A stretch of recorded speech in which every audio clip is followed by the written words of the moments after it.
And I will always love Kevin Costner. Hello everyone, I'm Sarah from Everyday Starlet. Welcome to my channel. I make videos to inspire you to be the star of your own life. I'm continuing my Masculine Feminine Energies film breakdown series with The Bodyguard. If you're not familiar with what I mean by masculine and feminine energies, I have a ton of videos where I dive into this much deeper, but a brief summary. Masculine and feminine energies are energies that live within all of us. We all contain both energies, but we all have a core energy. This is when we're most ourselves in. That energy often links up with our gender. It doesn't have to, but it very often does. We can be in wounded or healed versions of either of these energies, and both of these energies contains archetypes. And we all contain all the archetypes within us that we can tap into whenever we need to. I have a lot of videos about the masculine and the feminine archetypes. And in order to have sexual polarity in a relationship, you need one partner to be in the masculine and one partner to be in the feminine. These opposite energies attract sexually and same energies repel sexually. So let's get into The Bodyguard. This was actually a requested film, and I'm so happy that it was requested because it's not one that I think I normally would have thought of to do for a breakdown like this, and it ended up being perfect. So I have a confession. I'd never actually seen The Bodyguard before, which is ironic because honestly, like, I've listened to this soundtrack so many times. Like, this soundtrack was my teen years. Like, this is definitely the most iconic soundtrack probably in movie history, and I think it's a classic example of the soundtrack overshadowing the movie. So The Bodyguard, actually, let's be real, it's not exactly a movie with a lot of depth. It's really an excuse to have a whole bunch of Whitney Houston songs to a storyline, which I'm not complaining about. The songs are iconic. That said, even though the movie and the characters stay relatively superficial, it has so much great masculine feminine dynamics in it, so I'm so glad that I actually took the time to watch it for this breakdown. So Kevin Costner plays Frank Farmer, and Frank is the epitome of masculine energy. Like, he is such a masculine character. He's a former Secret Service agent who gets hired to be a private bodyguard for pop star Rachel Marron, who is played by the iconic Whitney Houston. Now, in general, the role of bodyguard tends to be a masculine role. However, the thing that I really think is so great about this movie is the contrast between Frank as a professional Secret Service agent who's hired as a professional bodyguard and Rachel's kind of original, like, head of security, Tony. And the contrast of the two of them, I think, actually shows just how masculine Frank actually is. And actually, when Rachel meets Frank for the first time, she makes a comment about how, like, he wasn't what she expected. She was expecting more of a tough guy, because she obviously had hired Tony because Tony is like, he's a Tony. He's a big Italian guy, and he's, you know, hired muscle, right? And Frank is not, he's not necessarily, you know, big, tough, and intimidating when you meet him. But the contrast between the two, like, Tony is, yeah, he's a big guy, he's a tough guy, but he's always distracted. He's paying attention to something else. Like, he's not really looking at the surroundings. He never really knows, like, where the limo actually is, like, how to get, you know, safely from one point to another. Like, he's kind of not in the moment. It's like you call on him and he's like, okay, now I'll pay attention. Whereas Frank is so present in the moment. Like, he's so focused. He's so disciplined. Discipline's actually a big topic that comes up in this, which I'm going to get to a little bit later, talking about the comparisons of the masculine and feminine. But discipline is big with Frank. He's disciplined. He's present. He's aware of his surroundings. He's always paying attention to when something seems out of the ordinary, because that's when he knows that there's a potential threat. Like, he is so, oh, he's so masculine in his presence. It is just like, it's hot, let's be real. The focus and intensity of which he does his job. You can tell that being a security guard, basically protecting, is his divine purpose. It's his greater purpose. It's what he is on this earth to do. Like, it's his purpose, and he takes it so seriously.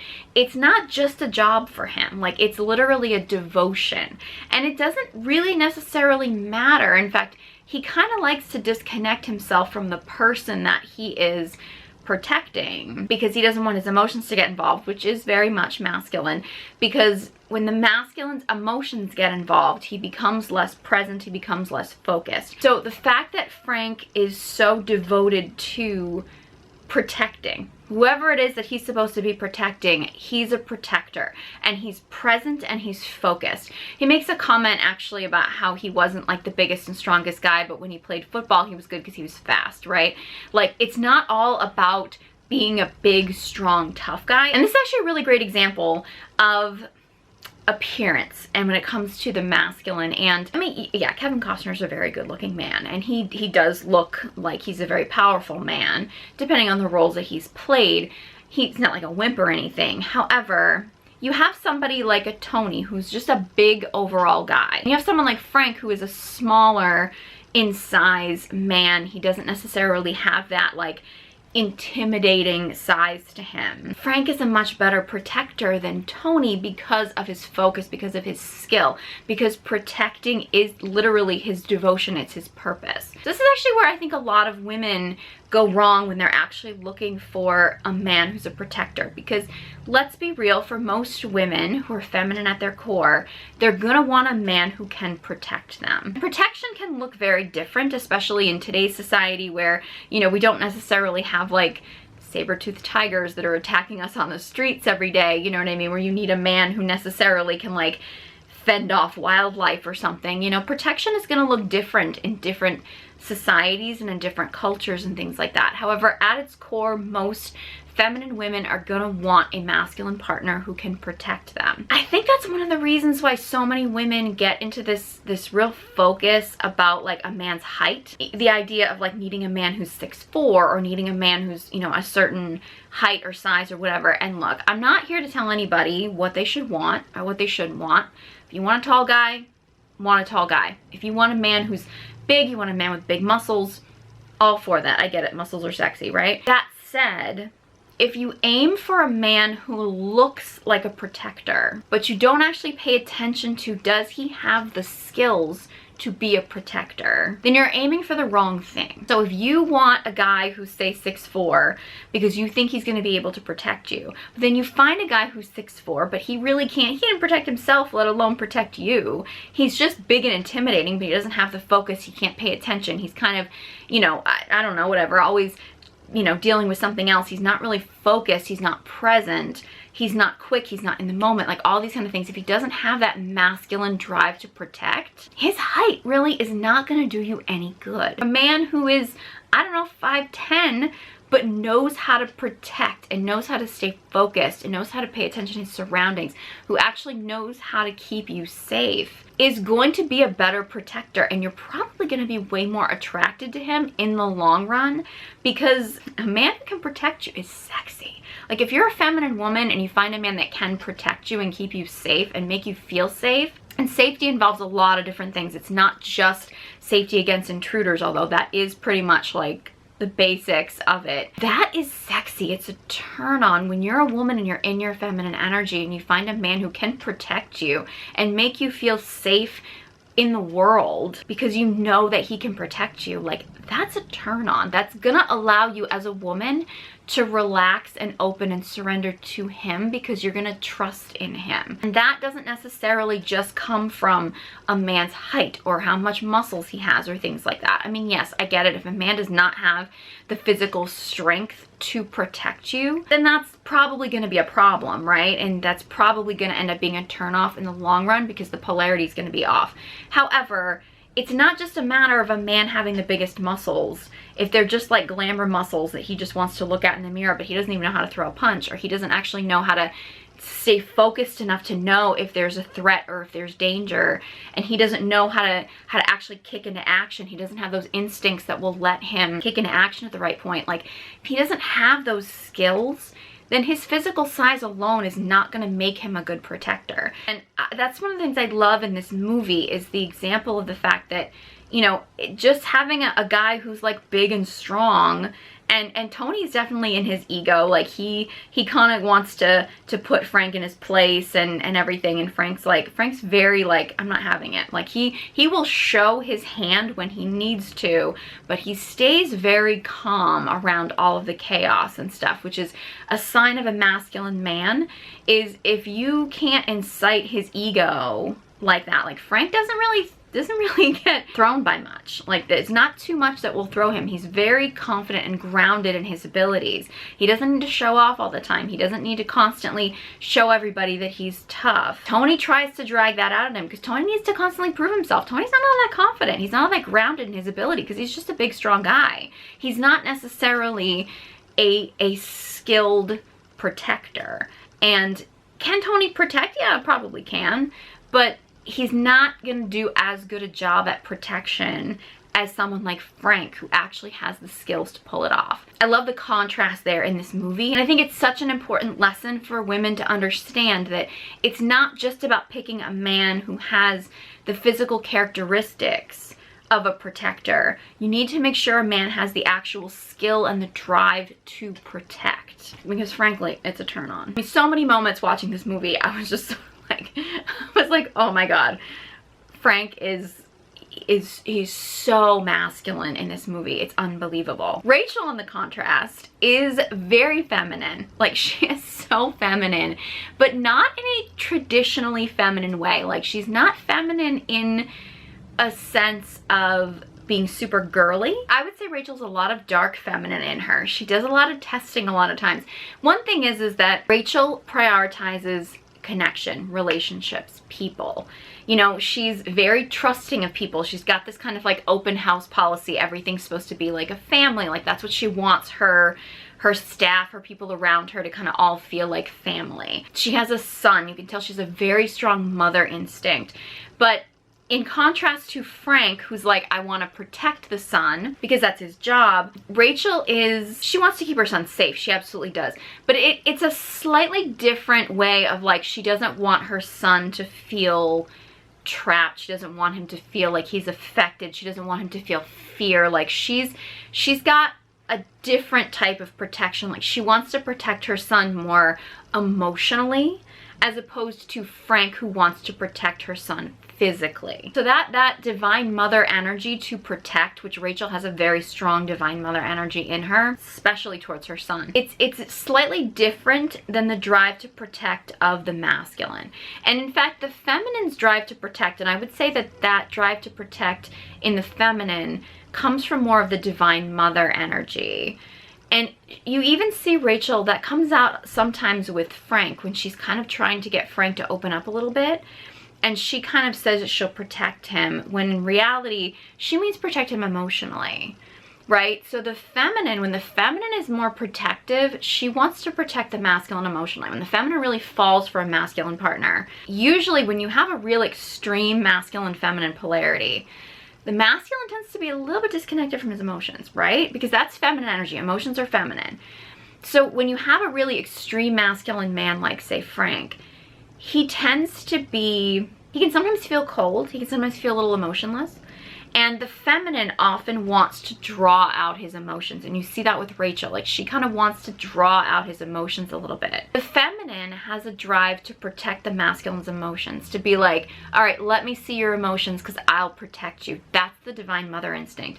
You see her with that with her son Fletcher. You see her to do that with Frank at times too. That's her divine mother coming out. She's obviously a queen. Like, there's even a song in there, Queen of the Night. Like, they refer to her as the Queen of the Night. She's a very queen energy. Like, she is who everything is happening around. Like, she is at her throne, and she doesn't, you know, people come to her. She draws people in. She draws in the audience with her voice. She draws in the attention. She's very magnetic. She's very queen-like in her whole demeanor.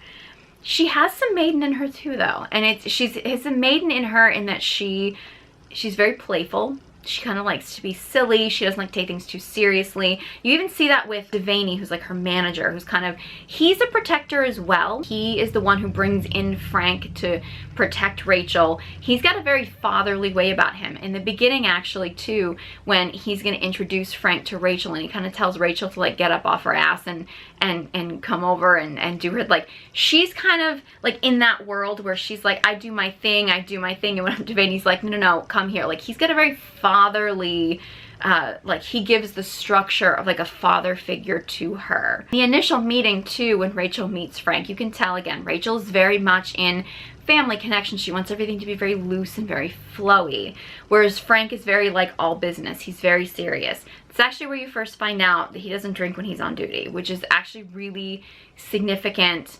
A masculine man will not like things that intoxicate him. When a man is in his masculine, he needs to be focused and present. When he's in his true devotion, like those kind of, anything really, any kind of like substance that alters your state of mind, alcohol, marijuana, any kind of drugs, I would say even, you know, these sort of like psychedelic things like the ayahuasca ceremonies, those kind of things like that, they diminish your masculine energy. I'm not hating on people that do these kind of ceremonies or things like that or anything. I'm not shaming or judging those. I'm just saying that if you are connecting to your true masculine energy, you're not going to want sort of any kind of mind-altering substances to affect that, because your masculine is about focused presence.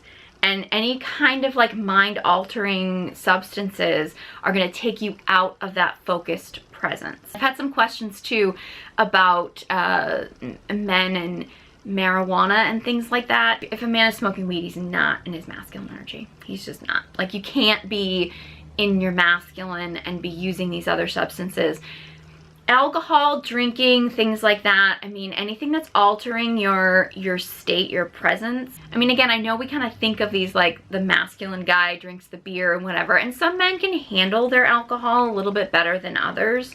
However, anytime you're actually using a substance that's altering your state of mind, you're not fully present in your masculine energy, and your masculine really needs to be in focused presence. So if you're using any kind of alternative substances that are affecting your presence, affecting you're affecting your masculine energy. And again, in that initial meeting where Rachel meets Frank, and it's interesting because Rachel basically starts telling Frank like what her rules are, what her boundaries are, what she wants him to do, what she doesn't want him to do. And he's just basically like, I'm sorry, this is obviously not going to work. And he like excuses himself. Like, he's like, no, I'm not going to be told what to do. He's like, her masculine lead and taking the direction is repelling him, right? And yes, this is a business deal. This is not a romantic thing. And yes, she's absolutely allowed to have boundaries. She's absolutely allowed to have a direction, to have wants, to have needs. The feminine can have all those things. However, if she starts bossing the masculine around and telling him how to do his job, telling him how to do things that are really his role and responsibility, he's gonna walk away. A masculine man is not going to let the feminine just tell him what to do. Now, in this case, it's a work situation. It's not a romantic relationship at this stage. So, you know, he's like, okay, I'm just not gonna do this job because, you know, he's not attached to the situation yet. If this was a relationship, a romantic thing, obviously, you don't want a man who's just gonna like up and walk away from you. But in this situation, because it is a work environment and she's essentially telling him how to do his job, and he knows that he can't do his job the best that he can following her direction, he's gonna walk away. And of course, then, you know, he gets talked into staying and to actually working as her bodyguard. But in reality, the fact that he's got this detachment to, I don't need this job, I don't need to do this, he's not needy, that actually makes the feminine more drawn to trusting him. If you think about it, right? Anytime you have a situation, and this can go in any situation, but especially when you have a feminine woman who has some kind of level of status or power or something, she probably has a lot of yes people. In general, right? Like, if anyone has any kind of power, status, anything, they tend to have a lot of yes people, a lot of people that need them, a lot of people that like cling to them. That neediness, that clinginess it's very repelling. It is. I mean, in general, I mean, unless you're somebody who wants to manipulate somebody, unless you're somebody who is very insecure and like needs someone to need you, that kind of thing. In general, for most of us, like, we want to be wanted and desired, we want to be chosen, but we don't necessarily want someone who is desperate or needy to us. And that goes for the masculine or the feminine. I know there's this kind of idea that like, okay, men need to be needed. That terminology isn't necessarily true. Most men, I mean, I think most, like, if you're a true masculine man and you have any kind of self-esteem whatsoever, you're not going to want a woman who's like on the street living in a doorway, can't do anything for herself, is absolutely helpless and is like, oh my god, I need you. Like, the type of man that's going to be attracted to that is probably going to be a man who's more of a manipulator, someone who's really insecure in his own abilities, so he needs to find someone who's sort of desperate. In general, most of us who have any level of self-esteem are going to want somebody who desires us and who chooses us, not who desperately needs us. That doesn't necessarily mean that as the feminine, it isn't important to also let the masculine do what the masculine does best, right? If you as a feminine woman are constantly like, I don't need a man, I can do everything myself, that's going to be off-putting too, because you're not letting him do the things that he really has a desire to do for the feminine. That's different than a feminine woman who is so needy that she can't survive without a partner, because that's going to put a lot of pressure. If you're somebody in a relationship who's like, I can't survive without this other person, you're putting a lot of pressure and stress on the relationship and on the other person. So the fact that Frank is very much in that kind of like, I don't really need this, I don't really need to be doing this, it makes him that much more trustable, for one thing, because he's not going to be a yes man. He's not desperate to do this job. He is doing this because it's his choice, and there's a difference there. It actually makes Rachel trust him more. However, Rachel's dark feminine comes out a lot in this movie because she loves to test Frank, and I don't think she's consciously doing it, but so many times in this movie, Rachel really does test his strength. Like, she sees how far she can push him. And like, there's a scene where he's basically shopping with her, and he's observing the store. She's looking at all this stuff. She's like, oh my god, there's so many great things, I want to try this stuff on. And she kind of teases him with a little like, are you gonna come in with me and try these on? Like, kind of like like, can I break him? Can I seduce him? What can I do? You know what I mean? Like, kind of trying to throw him a little bit. And he's not. He's focused. He's like, this is my job. And then she kind of tries to get him to get something for her, and he's like, my job to protect you, it's not my job to shop with you, like that kind of thing. And she's like, fine, I'll do it myself. Like, she's testing him, like she's needling him, like she's trying to see if she can crack him. And the feminine loves to do that. I know men want to argue with me about this a lot, but the masculine thrives when challenged. Like, the masculine loves to, and it's that she needs to test him to make sure that he is grounded in his strength. The feminine loves to feel a grounded masculine man. Like, she loves to feel how deeply rooted he is in his masculine and his purpose. So she will love to try to tip him over, because then she feels his strength. And if she can tip him over, she's disappointed. She's not turned on. I know I have actually a whole video about this, about women hitting men and things like that, and I'm not gonna dive into that too much here. There is a primal desire for the feminine to literally like attack the masculine, to like physically attack him, to feel how strong he is, because she wants to feel like she can't push him over. Now, in today's society, that kind of violence is not really considered acceptable. It's that desire to kind of like push the masculine, to like see how far you can push him, because as women, we want to feel like we can't push him. Like, we want to feel like we can't push his buttons. Like, we want to feel like we can't seduce him. Like, we can kind of tease him, but we can't throw him. We want to feel that strength. It's actually at one point Rachel's sister, who we'll get to a little bit later, but Rachel's sister tries to seduce Frank, and he ain't having it. Like, he's just not, like, he's not able to be won over. And like, as a woman, like, if a man is not that easily accessible, especially in his sexual energy, like if he's that grounded and disciplined in his sexual energy, that's a man you can trust, right? Because if you can't seduce him, and he's not just running around with any woman that offers it up, right? Like, that sexual discipline in a man is so sexy. That discipline in general, like, there's a big theme of discipline that they talk about a lot in this movie. And it's interesting because, Frank always talks about discipline, having discipline. Discipline is masculine. The feminine, not great with discipline. I'm not saying that women can't have discipline. I'm not saying that discipline isn't an important human quality for anybody to have. However, the masculine, discipline is essential. It's essential to being in your masculine energy. For the feminine is undisciplined. The feminine doesn't have discipline. The feminine is like, this feels good, I want to do it, right? Rachel even says that she doesn't trust discipline because she knows at the last minute that she would fold. She mentions too, like, Frank not wanting to mix business with pleasure. Like, the feminine is all about pleasure, the masculine is all about business. Like, That is the masculine feminine dynamics, and we've gotten really far away from that in our society. I talk to men all the time. When you ask them what they're looking for in a woman, like they're literally listing like masculine traits. They want a woman who's disciplined. I'm not saying that having a partner who has discipline is not important. It is. Like, both men and women are going to be attracted to somebody who's not going to be running around, who isn't untrustable, who has some sort of self-control. That's absolutely important for any human to have. However, if you as a man are like, what I want in a woman is somebody who has discipline, you're not looking for a feminine woman, because the feminine is undisciplined. She's wild, she's free, she's connected to her emotions, she goes with her emotions, she's in the moment as far as her emotions and what she's connected to. Throughout this whole movie, Rachel is like, one minute she trusts Frank, she softens to him, the next minute she wants to test him, the next minute she wants to see how strong he is, the next minute she's like, I can't stand you, I'm frustrated with you, the next minute she wants his protection, the next minute she's like, no, your protection is too much, I can handle this. The feminine is always changing in her emotions. That's what the feminine is. And it's not necessarily about following her emotions, it's all the time. It's, can the masculine stay grounded in those emotions?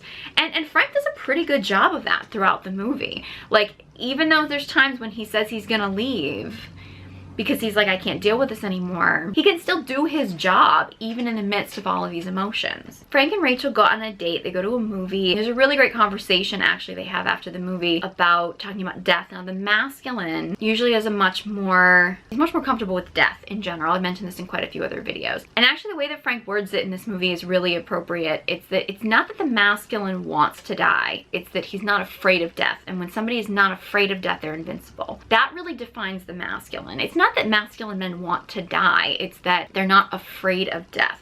When men are living from a place of fear of death, they tend to be very disconnected from their masculine energy. The feminine does not like death. The feminine does not like endings to things. There's actually a really interesting scene too when Rachel is trying to get Frank to open up, and actually it's on this date. She's trying to get him to open up about, you know, his loves of his life, and you try to get him to express emotion, feeling, things like that.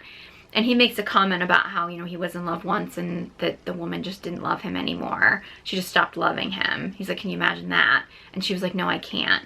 Because the feminine, a feminine woman really can't imagine an ending to things. She doesn't like things to end. She doesn't imagine love ending. Like, love ending to the feminine is the worst possible thing. With the feminine, she wants things to go on. She wants things to constantly be in flow. She doesn't like endings to things. The masculine likes endings.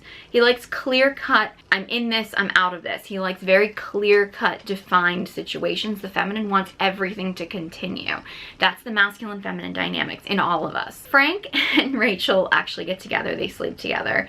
Very polarized. She even says to him, like, I feel so safe with you. That's the man that the feminine is going to fall for, is the man who gives her safety. And safety can mean a lot of different things. It can mean the physical protection. It can also mean somebody who she feels safe with emotionally, and there's a lot of aspects to safety. She can trust his discipline. He keeps his word. Like, there's so many aspects to safety. It's not just about physical protection, although that is an important part of it. But she feels safe with him, and that's where they have a moment together where they actually come together.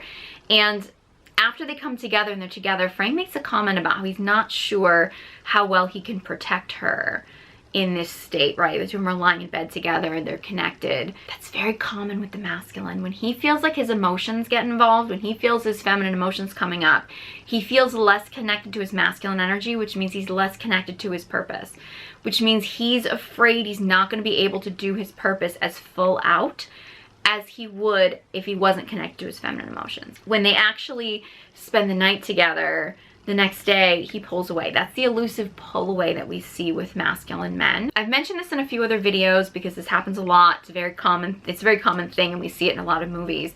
So I just want to say, none of this is to justify ghosting or to justify like toxic behavior or anything like that. However, it is normal for a masculine partner when they start to feel their emotions coming up, especially if they're not someone who has a lot of connection to their emotions, when they start to feel emotions and feelings for a feminine partner, that's a lot for them. Like it usually most men, especially very masculine men, can only have the capacity to handle so much emotion at one time. So if they start feeling a lot of emotion, like especially if there's a really like intimate moment, and that can be physical intimacy, that can be emotional intimacy, it can be intimacy in a lot of different ways, and the masculine feels that he's connecting to a feminine partner, some fear can come up in him, and that's often when they pull away. Now, if a man just like disappears or, you know, just is an asshole to you or something like that, like I'm not justifying that. Like that's not something that you need to deal with.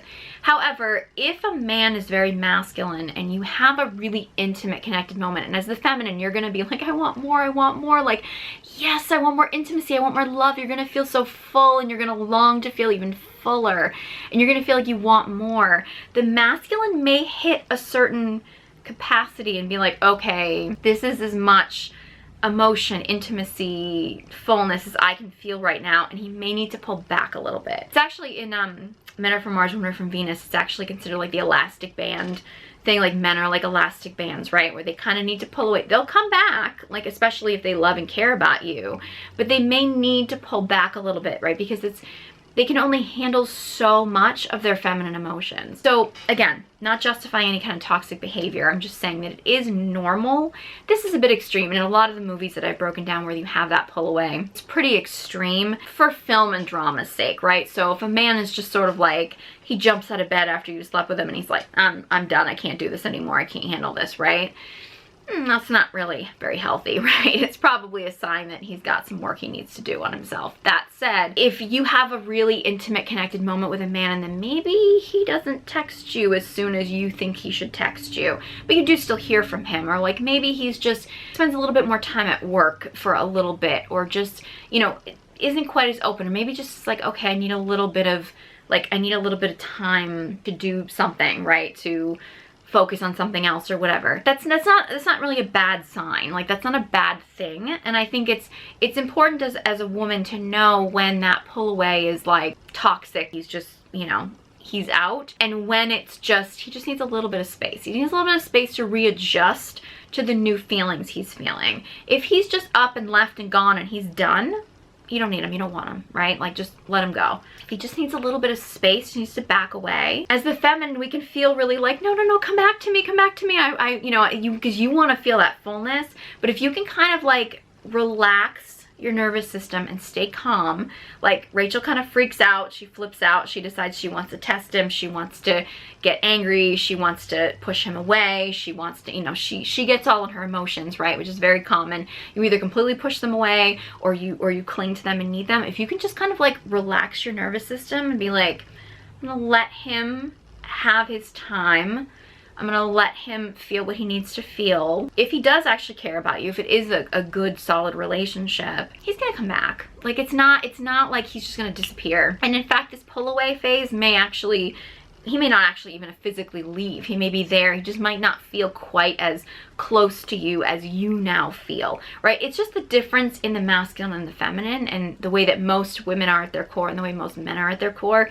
It just causes that friction. So if you as the feminine, which as much as you long for the masculine, if you can kind of keep that under control, not flip out, not either push him away or not cling to him, but you can just kind of keep yourself a little bit calmer, let him have his moment of adjustment, the relationship can definitely get stronger. If he leaves, let him go. You don't need him. That's my advice. Rachel, of course, decides to push him away. She gets angry. She gets frustrated. She's like, oh, he's just seeing me as a client again.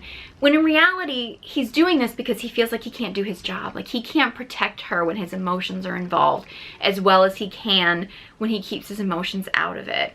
And so that's why he feels like he needs to pull away in this situation, and Rachel gets mad because Rachel doesn't want to just be a client anymore. Because Rachel wants to feel that connection to him. Like she wants to feel that love. She wants to feel that closeness. The feminine will always long to be filled. So you know, he's just filled her and she wants to keep feeling full, and he's pulling away because he's like, no, I can't live my purpose. I can't do what I'm devoted to do if I have these emotions for you. So he has to separate himself from the situation. Most relationships are not going to be this dramatic. That's where this is a movie, and that's where the movie part comes in. But this stuff is normal. It's just obviously heightened for drama's sake because it is a film. There's a lot of back and forth. Rachel likes to really like test the boundaries, test what she can get away with. It's very common with the feminine. She likes to test. She likes to test, where can I go? What can I do? What can I get away with? And she's kind of constantly doing that. It's frustrating Frank. And that's actually the one part of Frank that I think is really, it's a struggle with his masculine, is that the masculine doesn't suppress the feminine. The masculine wants to protect the feminine, and I've used this analogy a lot, but the masculine is like the cup and the feminine is like the water in the cup. And the masculine can keep the water protected and safe in the cup, but the water still flows, and it flows in the cup, right? Frank does do a lot of trying to force Rachel to change her life to keep herself safe. And he kind of wants to put her in a bubble to keep her safe. That's part of his job. However, she is a performer. She is an entertainer, so she needs to perform. She needs to attend events, and there's a lot of things that she needs to do that are very difficult to keep her safe. That's the one area that I think that Frank struggles a little bit in his masculine. The masculine, when a masculine man needs to control the feminine, like he needs to control what she does as opposed to protect her in what she does, that's usually a sign of some masculine wounding. And that's where Frank, I think, gets a little bit too wounded in that sense, where he is trying to control Rachel's life instead of protecting her in the life that she has to live. You know, it's for the story. I mean, it gives them a chance to like go off into the woods and have a different environment. I mean, it's all for the storyline. However, that's the one area. Masculine leadership is direction and it's protection, but he's not trying to control what the feminine does. The feminine is still going to be herself, and she's going to be in her flow. He's going to protect her in that flow, and he's going to stay grounded while he allows her to flow. And that's the one area, and I realize that that's the storyline for the movie, but that's the one area that I think that Frank is a little bit wounded, and he's a little bit too controlling in what he thinks Rachel should do. And it's to keep her safe. Like, he has reasons for it. His job was to protect her in the things that she needed to do as a performer. And so that's where it got a little bit, where he got a little bit wounded in that sense. Overall, Frank was a very masculine character. You know, he knew when he was getting caught up in his emotions. He was very aware. He was very present. That aspect of control, of needing to control the feminine and control what she does and tell her what performances she should do and what performances she shouldn't do. And when he would get in that, very often Rachel would fight him. She did go along with him at one point and she realized she needed him. He kind of put his foot down and was like, I'm gonna leave. And she was like, no, I'm ready to follow your direction. They come together again, right? Because the masculine really desires to be the leader. But at that point, when Rachel was ready to follow his direction, she trusted him. She tested him a lot. He'd proven himself. Big misconception that people believe that being feminine means that you just follow a man's direction. It's like, well, you gotta follow a man's lead. You gotta submit, you gotta surrender, and that's what you gotta do. A feminine woman is not gonna submit and surrender to just any man and just any man's leadership. That's what feminine testing is. I have a lot of videos about feminine testing, so I'm not gonna dive into that too much, although Rachel is great at feminine testing. Feminine testing is making sure that the masculine is strong enough to hold her feminine emotions, to hold her, to know that he's trustable, to know that he's disciplined. That's a really important aspect of feminine testing, is to know what men are actually grounded and stable and trustable enough for the feminine to surrender to. Like, being feminine does not mean that you just submit to any man's leadership. And if you think about it as a man, like, what makes you more of a masculine man? Finding a woman who will submit to your leadership, but she'll submit to any man's leadership because she just believes that submission is what a woman should do? Or a woman who's willing to submit to your leadership and your leadership alone because she trusts in your grounded leadership enough so that she's not going to let just anyone lead her. She's gonna let you lead her because she trusts in your direction. That is a much better indication of how good your masculine leadership is than finding some woman who will just submit to anyone because she just believes that that's her role as a woman. You as a man wanna show your masculine leadership. You wanna find yourself a woman who's not gonna submit to just anyone because that's not really an indication that you're truly in your masculine energy. That's an indication you found a woman who's not really very strong and will submit to anyone. Finding a woman who's willing to submit to your leadership because it's truly strong masculine leadership, that's a better indication of your masculine energy. Just saying. Most of the characters in this movie are, you know, you don't dive too deep into them, although I will say Rachel's sister she's kind of a side character. I kind of always suspected that she had something to do with this whole debacle, but I will say she's classic wounded feminine. She has obviously substance abuse issues. She's massively in victimhood. She is kind of living like, well, her sister's a star, so she can't do anything. She has to basically cater to her sister, but she's bitter and angry about it. She hires somebody to put a hit out on her sister, but like, she's like, I don't know, I was stoned, I didn't know what I was doing. Now I'm emotional, now I'm upset because, you know, they tried to kill my nephew, and like she's not in control of a situation. She's in her victimhood. She's using substances. She's very, very much in her wounded feminine energy, I would say. You don't dive too deep into the character, you just kind of see her at the surface, but yeah, she's definitely a wounded feminine character for sure. Overall, so many great examples of masculine feminine dynamics. Frank is so masculine. Rachel's so feminine at her core. She's such a great divine mother energy. She's a great queen energy. She's got the playful maiden, like she's just got so many beautiful feminine archetypes. She got that great like dark feminine energy that where she's like willing to test the masculine to feel his strength, which is so amazing. I have a whole video diving into dark feminine energy. If you want to dive into that more, be sure you check that out. So I'm so glad this film was requested. I can't believe I have never seen it before. Again, not a deep film where you dive really in depth into a lot of the characters, but like just even on the surface level, the masculine feminine dynamics are so strong in this movie. So if you haven't seen this movie, I highly suggest after you watch this breakdown, you watch the movie, see if you can pick up on some of the things that I mentioned. I'm actually going to put some little mini film breakdowns of this on my TikTok and on YouTube Shorts, as long as they let me do that with the copyright rules and things like that, so you can see like individual film scenes and kind of see how these energies play out in little individual film clips. If you enjoyed this video and found it helpful, please give it a big thumbs up and be sure you subscribe to my channel. If you are a woman and would like to connect to your feminine energy, I have online courses detailed in the description box below, along with links to all my social media accounts. Thank you guys so much for watching, and I hope you join me next time.